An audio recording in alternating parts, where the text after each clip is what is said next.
Good afternoon.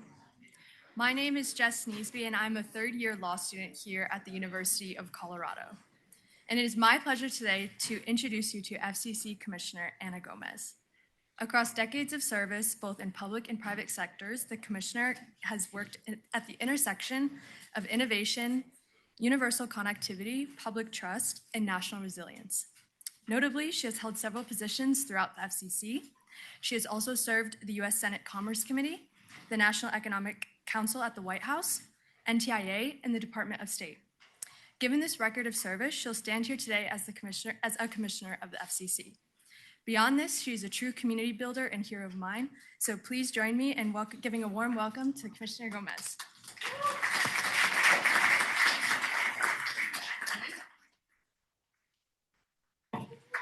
Thank you, and she forgot to tell you that she's my former intern, too. Well, thank you so much to Silicon Flatirons for the invitation to speak with you today. We were just talking with Matt about how many times I've been to this conference, and I have no idea. It's more than I can count on both my hands, because I am a huge fan of this, of Silicon Flatirons and its conferences. So thank you. And I'd just like to break a little bit so I can embarrass Dale Hatfield and wishing him a happy birthday in advance.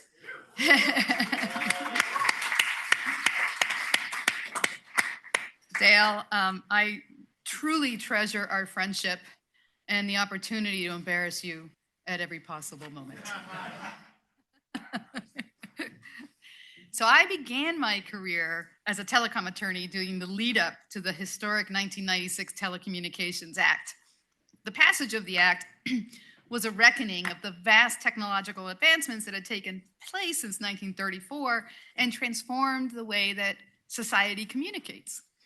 The act represented government action to support competition and to set the rules of the road for the new technology reality to the benefit of consumers.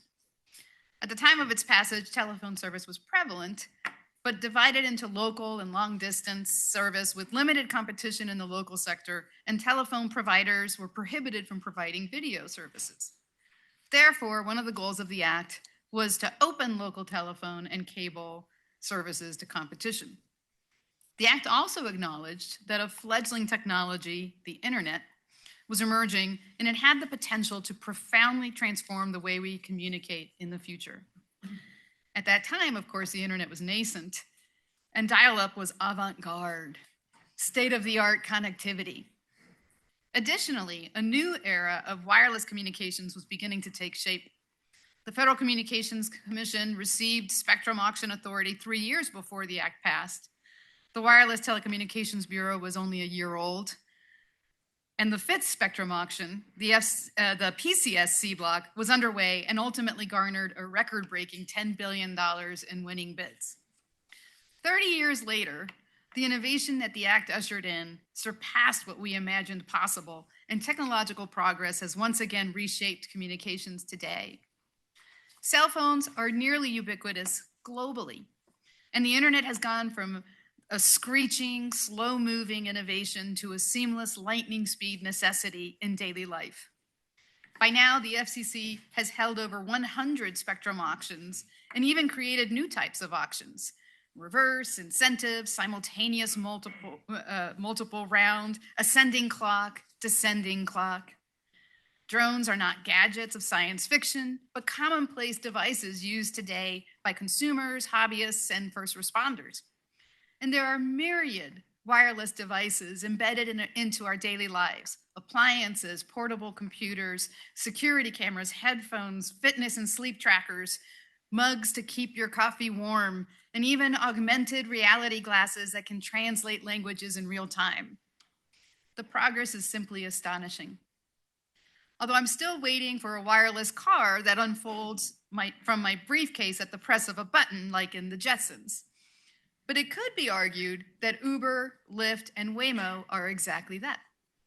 In short, there are billions of wireless devices connecting us, often seamlessly, to other devices and to each other. The proliferation of wireless connected devices is incredibly exciting. But it also presents new challenges because so much of daily life is now digital, and thus hackable. In this new reality, our nation's basic infrastructure like electric, water, shipping, farming, and all industry is connected, and consumers use dozens of connected devices in their homes. All of these present opportunities for bad actors to harness connectivity for harm. On the consumer devices side, jamming is being used to interfere with wireless signals. We have seen bad actors use Wi-Fi jammers to disrupt security systems, security cameras, and cell phones to facilitate unauthorized entry and burglaries at homes and at stores. Federal law prohibits jamming. The Communications Act of 1934 expressly prohibits any person from interfering with authorized communications signals. And in alignment with that act, the FCC has prohibited jamming since our inception. But jamming has become such a risk that even several states recently passed laws or are currently considering laws to curtail its activity. For example, Indiana passed a law explicitly banning radio jammers and increasing penalties for their use.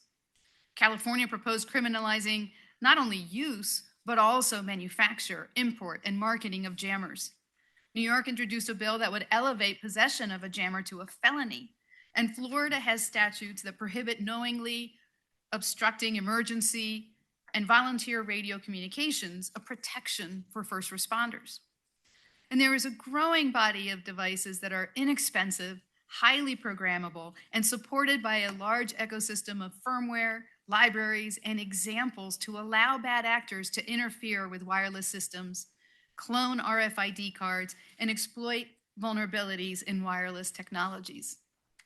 For example, at the beginning of the year, reports emerged of Belgian researchers identifying a vulnerability in Bluetooth technology that could allow a bad actor to take control of a fast-paired enabled audio device within seconds of the device trying to pair. This vulnerability, dubbed whisper pair, could allow hackers to interrupt the audio stream and access location tracking and microphone features of wireless headphones to spy on consumers. Whisper pair is an example of vulnerabilities that can be exploited in wireless communications. Another example is the weaponization in large gatherings like sporting events of drones. Beginning this summer and for the next 2 years, the United States will be the home to two of the biggest global sporting events, the Men's World Cup and the Olympics. Military, law enforcement, and local officials are already coordinating to prepare mitigation and response plans in the event that unauthorized drones fly over crowded stadiums seeking to cause harm. As a member of the White House Task Force on the 2028 Olympics, the FCC is collaborating with federal agencies, state and local governments to coordinate planning and response related to the security of the event and to ensure operational readiness across law enforcement, counterterrorism, transportation, and emergency response functions. Undoubtedly, we are at an inflection point. Advancements in technology have connected us more than ever to each other, and that connectivity has been exploited to create avenues for harm. The reality is that it has become easier for bad actors to weaponize the vulnerabilities inherent in wireless systems. This is when policymakers, industry, standard-setting bodies, and thought leaders need to come together to identify practices and solutions that protect consumers and prioritize infrastructure safety in the digital world. The work of the FCC sits at the intersection of communications policy, security, and resilience. We do so in various ways.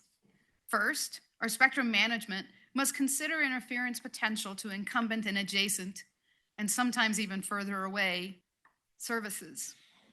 Second, we coordinate with our international colleagues to address any cross-border or space-based interference concerns or instances.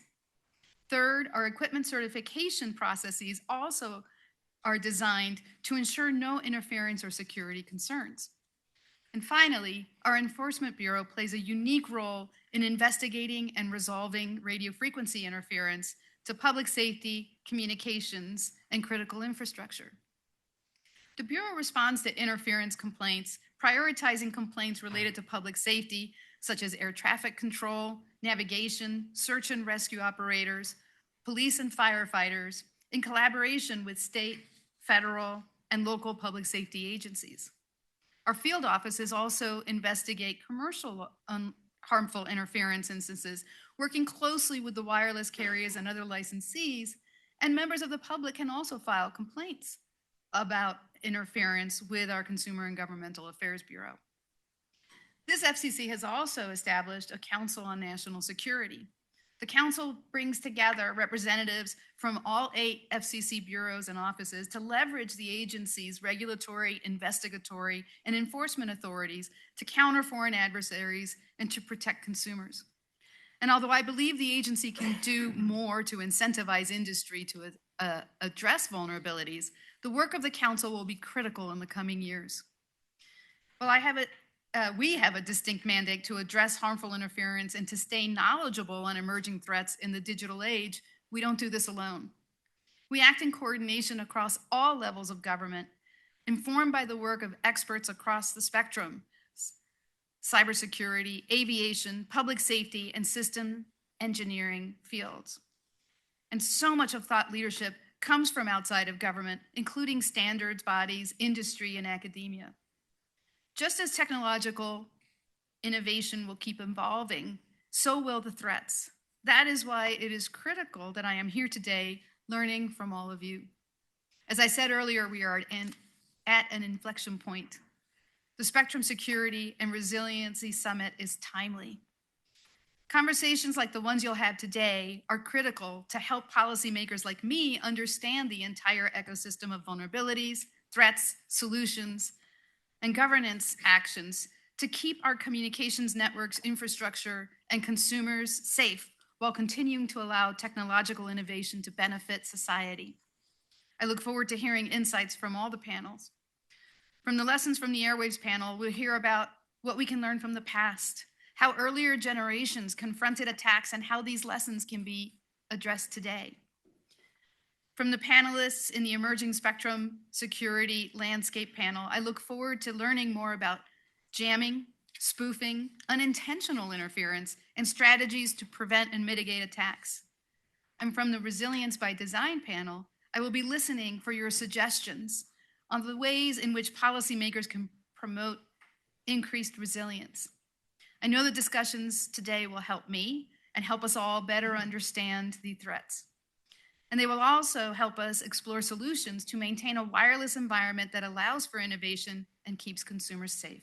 So thank you for inviting me today. All right. Thank you for your time, Commissioner. Excuse me. Really interesting talk. I wonder, you mentioned these kind of harmful devices that, we were, seeing bad actors employ for a variety of kind of nefarious means. But we also know that in a lot of cases, some of these similar tools are being used by researchers to identify the vulnerabilities in our networks and in our systems. So I wonder if you could talk a little bit about how the Commission kind of looks to balance, keeping those devices and those tactics and techniques out of the hands of bad actors while, ensuring that, white hat, security researchers still have access to the tools they need to identify, vulnerabilities in our systems.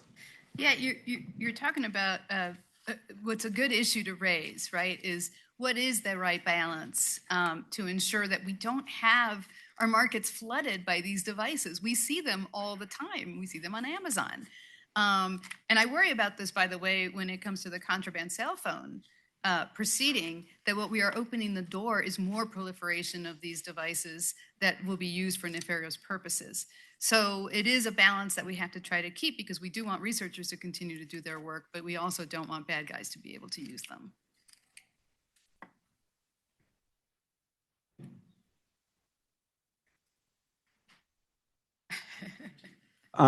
You mentioned the enforcement, Henning Schultz-Winnie, Columbia University. You mentioned the enforcement bureau in particular, but it's a small bureau in a large country. Do you see the resources that are available, both in terms of physical resources, field offices, as well as staff, to be adequate to the enforcement challenge that you face? This is a really good question.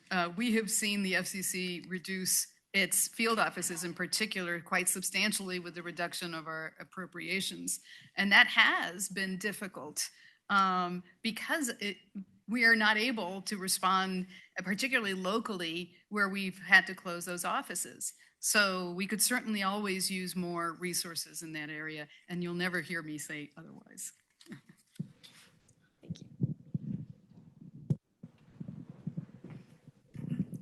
Hi, Commissioner Gomez. Thank you for being here today.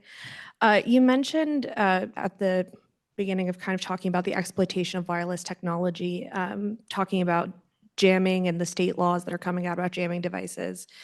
But the FCC is also working on some jamming procedures. So what do you see as the most important, what do you see as the FCC's position within all of these jamming rules to make sure that potentially good jamming activity, like in prisons where they might need to make sure that these contraband cell phones aren't being used, or I don't know if it would be good, but you know, what do you see as the FCC's position in balancing between these state interests and the FCC's position?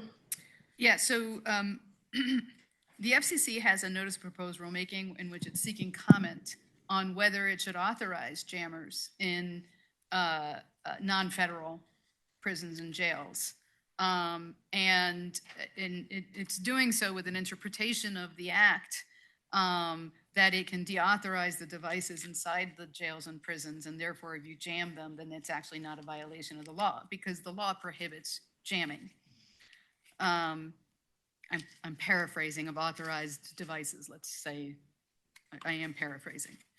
And it's seeking comment on whether it can do that under the, and also seeking comment on whether in fact it's possible to limit the effects of the jammers to within the walls of these prisons and jails. It's something that we're getting a lot of record on because there's a lot of concern about the interference potential outside of these prisons and jails. You got to remember, these prisons and jails are in very urban environments, and they're not remote. So the possibility of any kind of interference to public safety, to 911 calls, to everyday uses of devices is a problem. And so that's why we're seeking comment on it. And we'll see how this record develops, but I have strong concerns about this.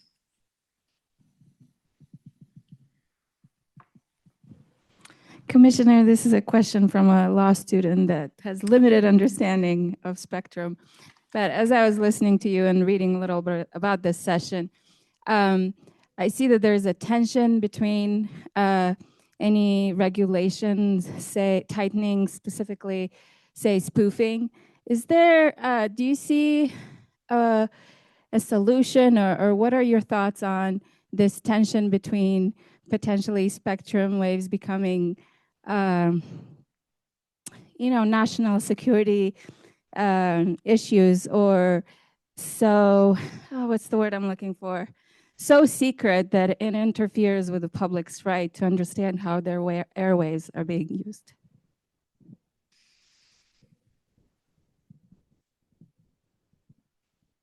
Not 100% sure I understand the question. The way spectrum is allocated, if spectrums are being utilized for national security purposes, they're allocated that way, and there are protections to protect around that. It should not affect commercial spectrum, which is what normal consumers utilize. There's nuances that I could totally get into the weeds about, times of war and all that fun stuff. But at least for purposes of what we're talking about, there should be sufficient separation between what the uses are, that shouldn't really be a day-to-day issue for consumers. All right, we have one final question here.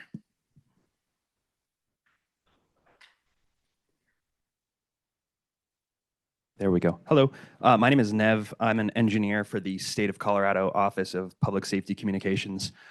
We are an incumbent licensee on the 6 gigahertz band in the public safety band, which I feel like makes us a little unpopular here.